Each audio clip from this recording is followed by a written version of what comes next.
कभी सोचा है कि दो लोगों के बीच की जो खामोशी होती है वो असल में शब्दों से कहीं ज्यादा कह जाती है।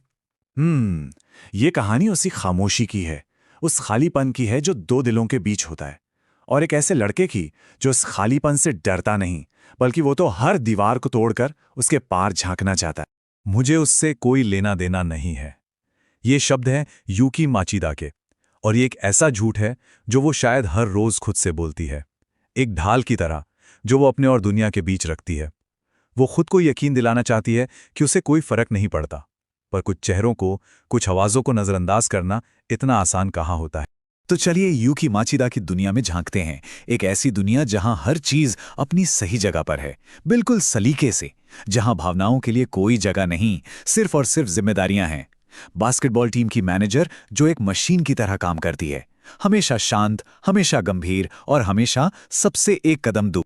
जरा सोचिए, बास्केटबॉल कोर्ट पर जूतों की आवाजें, बॉल के टप्पे की गूंज, और इन सब आवाजों के बीच एक खामोश निगाह जो सब पर नजर रखे हुए है, माचिदा।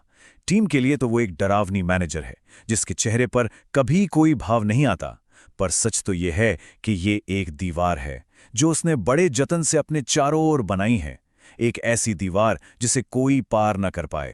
अब सवाल यह है कि चीजों को इतना काबू में रखने की ये आदत आई कहां से?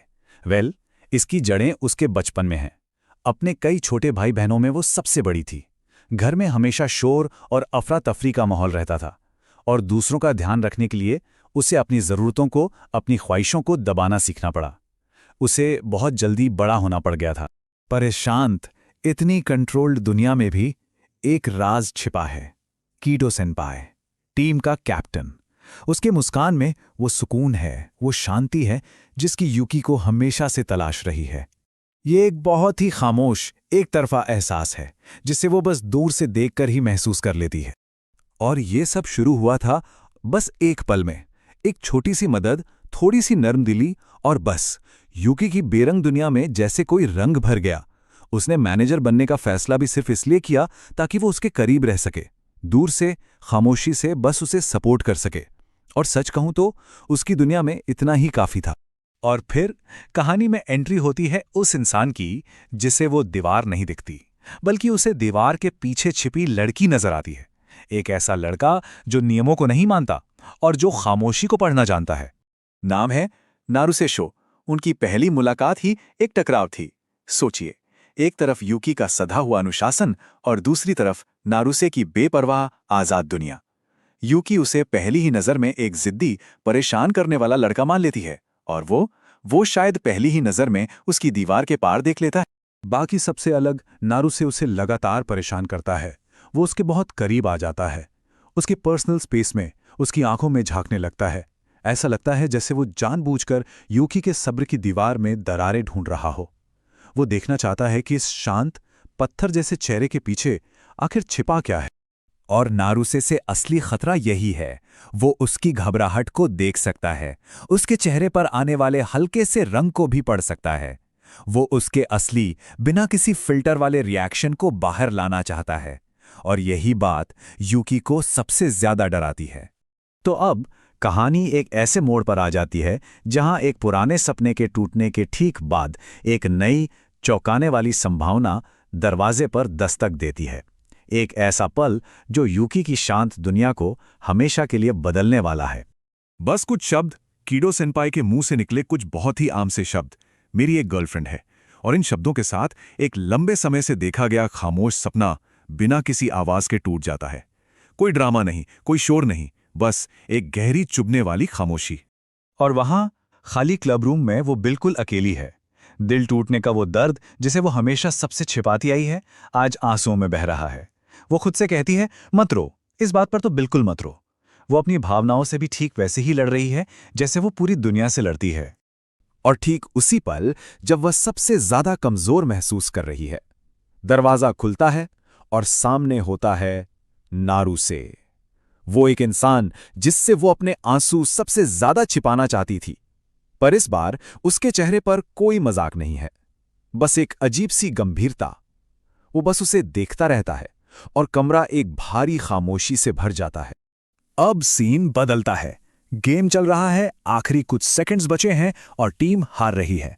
माहौल में बहुत टेंशन है और फिर अचानक कुछ ऐसा होता है जिसकी किसी ने भी उम्मीद नहीं की थी। यूकी माचिदा, जो हमेशा शांत रहती है, वो सबके सामने नारुसे पर जोर से चिल्ला पड़ती है। उसका सालों का बनाया हुआ कंट्रोल बस एक पल में बिखर जाता है।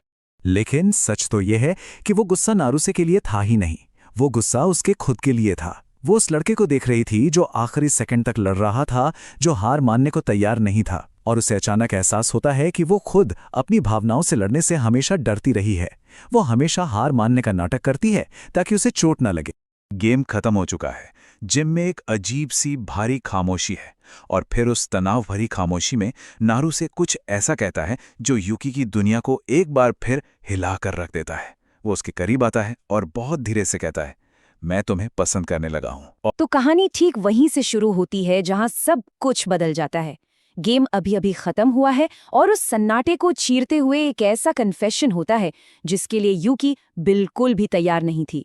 नारुसे न सिर्फ अपनी फीलिंग्स का इजहार करता है बल्कि उसे एक किस के साथ जता भी देता है, और यूकी का रिएक्शन अंदर ही अंदर एक पक्का फैसला, इस लड़के से कोई वास्ता नहीं रखना है।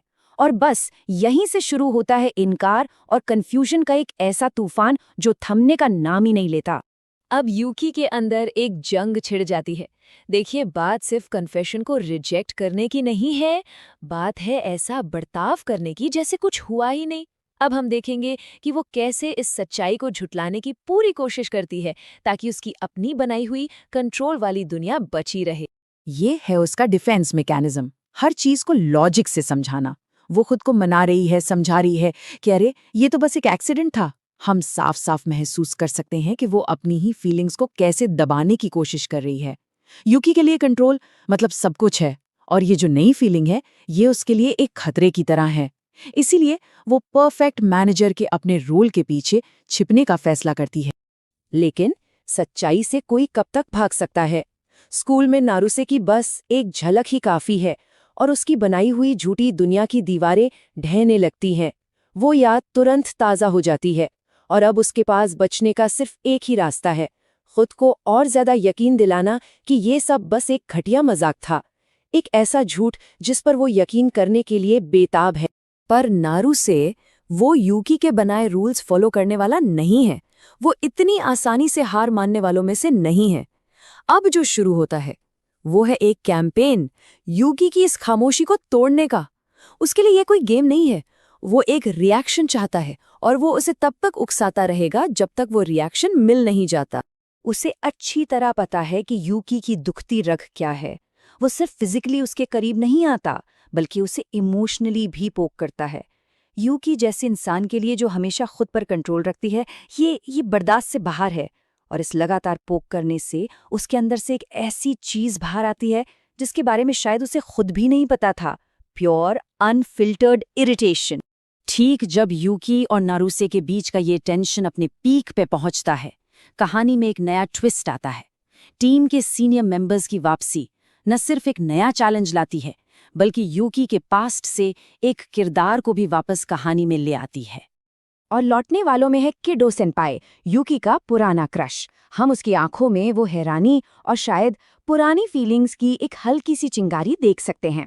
अचानक ये इक्वेशन सिर्फ यूकी वर्सेस नारुसे का नहीं रह गया है, इसमें एक नया और कहीं ज्यादा कॉम्प्लिकेटेड एंगल जुड़ गया है। नारुसे इस मौके को देखता है और गजब की हिम्मत के साथ उसे लपक लेता है। वो ना सिर्फ सीनियर प्लेयर्स को चैलेंज करता है बल्कि यूकी को ही दांव पर लगा देता है। उसके कान में ये शर्त फुसफुसाकर वो उसे पूरी तरह से चेकमेट कर देता है। अब वो एक जाल में फंस गई है, एक तरफ उसकी नाराजगी और दूसरी तरफ किडो के सामने अपनी इमेज बचाने का प्रेशर। और वो सच में जीत जाता है। उसने सिर्फ मैच नहीं जीता, अपनी शर्त भी जीत ली है। एक पल भी इंतजार किए बिना वो अपना इनाम लेने पहुंच जाता है। यूकी के लिए अब बचने का कोई रास्ता नहीं है। उसे सबके सामने खींच कर ले जाया जाता है, एक ऐसे सौदे में फंसी हुई जिसे वो कभी नहीं चाहती थी। तो ये जबरदस्ती की डेट उन्हें एक आर्केड में ले आती है। ये नारुसे की लाउड बिंदास पर्सनैलिटी के लिए एकदम परफेक्ट जगह है और कंट्रोल में रहने वाली यूकी के लिए एक बुरे सपने जैसी। लेकिन इसी शोर शराबे के बीच कुछ अनएक्सपेक्टेड होने वाला है। नारुसे का एक दूसरा पहलू। आर्केड की ये शोरगुल वाली चमकती हुई दुनिया यूकी के शांत नेचर से बिल्कुल उलट है। हर आवाज, हर लाइट उसके शुरुआती शक को और पक्का कर रही है कि नारुसे ये सब सिर्फ उसे परेशान करने के लिए कर रहा है। वो यहाँ खुद को बिल्कुल अकेला महसूस करती है और उसका दिमाग पूरी तरह से अलर्ट है। लेकिन फिर कुछ ऐसा होता है जो उसे हैरान कर देता है। उस शोर के बीच नारुसे कुछ ऐसा नोटिस करता है जो कोई और नहीं देख पाता, यूकी की बेचैनी। वो रुकता है और एक अनएक्सपेक्टेड सेंसिटिविटी दिखाता है। उसकी समझदारी का ये छोटा सा पल यूकी के मन में नारुसे के लिए बनी सोच में पहली दरार डालता है। और उसकी वजह बेहद सीधी साधी है, जिसमें कोई शरारत नहीं है। मुझे लगा तुम्हें मजा आएगा। ये सिंपल सा स्टेटमेंट उन सभी बातों पर सवाल खड़ा कर देता है जो यूकी ने अब तक उसके बारे में सोची थी। क्या ऐसा हो सकता है कि उसके इस परेशान करने वाले बर्ताव के पीछे उसे मुस्कुराते हुए देखने की एक सच्ची ख्वाहिश हो? अगला बड़ा मोड़ एक क्राइसिस से आता है। टीम की जरूरी स्कोरबुक खो गई है और ये घटना एक बहुत ही बुनियादी सच्चाई को सामने लाती है कि टीम यूकी को किस नज़र से देखती है और नारुसे उसे असल में कैसे देखता है। इसके बीच जमीन आसमान का फर्क है। बाहर से वो अपना वही शांत मजबूत मैनेजर वाला चेहरा बनाए रखती है, लेकिन अंदर उसकी दुनिया बिखर रही है। किसी ऐसे इंसान के लिए जो परफेक्शन और जिम्मेदारी को इतनी इंपॉर्टेंस देती हो, ये नुकसान एक बहुत बड़ी पर्सनल नाकामी जैसा है। और अजीब बात यह है कि उसकी टीम का भरोसा ही उसे और अकेला फील करवाता है। वो उसे परफेक्ट कहते हैं और मान लेते हैं कि वो सब कुछ संभाल लेगी। ऐसा करके वो अनजाने में उसके चारों ओर एक दीवार खड़ी कर देते हैं। वो एक आइडियल, कभी गलती न करने वाली मैनेजर को देखते हैं, लेकिन उसके पीछे की कमजोर इंसान को नजरअंदाज कर देते हैं। लेकिन एक इंसान उस निकाब के पार देख लेता है। नारुसे वही एकमात्र शख्स है जो उसकी घबराहट को पहचानता है, और वही है जो उसके लिए खड़ा होता है और दूसरों को याद दिलाता है कि वो कितनी मेहनत करती है जिसके बारे में कोई बात नहीं करता। इस पल में वो परेशान करने वाला जूनियर नहीं, बल्कि उसका एकमात्र साथी है। नारुसे के शब्दों का असर होता है। अगली सुबह यूकी को एक सरप्राइज मिलता है। एक ऐसा सरप्राइज जो सिर्फ थैंक यू का इजहार है। टीम ने मिलकर उसके लिए एक नई सीटी खरीदी है। यह सिर्फ एक गिफ्ट से कहीं ज्यादा है। ये वो पहचान है जिसकी उसे अनजाने में हमेशा से चाहत थी। और ये सिंपल सच्ची भावना वो कर दिखाती है जो नारुसे की सारी शरारतें नहीं कर सकी। ये यूकी के इमोशनल कवच को तोड़ देती है। पहली बार वो अपना कंट्रोल खो देती है और दूसरों के सामने रो पड़ती है। ये पूरी तरह से वल्नरेबिलिटी का एक पल है, जहां परफेक्ट मैनेजर गायब हो जाती है और सिर्फ यूकी रह जाती है। ठीक जब यूकी अपनी फीलिंग्स को और नारुसे के बारे में अपनी राय को समझना शुरू ही कर रही है, तभी पास्ट एक लंबी परछाई की तरह लौट आता है। एक पुराना क्रश फिर से सामने आता है और इस नाजुक नए बैलेंस को बिगाड़ने का खतरा पैदा करता है।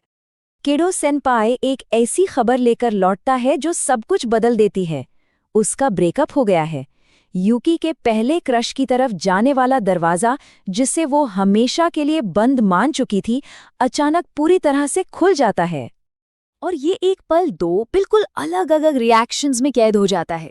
एक तरफ यूकी का हैरान चेहरा, क्या उसकी आंखों में उम्मीद की एक किरण है, और दूसरी तरफ नारुसे का चेहरा जो सिर्फ और सिर्फ गुस्से का एक मास्क बन जाता है। दोनों के बीच का टेंशन लगभग महसूस किया जा सकता है। और ये हमें उस सबसे बड़े सवाल पर लाकर खड़ा कर देता है जो अब हर चीज पर छाया हुआ है। जब आगे का रास्ता अचानक साफ लगने लगे तो क्या होता है जब अतीत लौट आता है। यूकी एक चौराहे पर खड़ी है और उसका फैसला न सिर्फ उसके अपने दिल को बल्कि नारुसे और केडो के दिलों को भी अफेक्ट करेगा। खेल तो असल में अब शुरू हुआ है।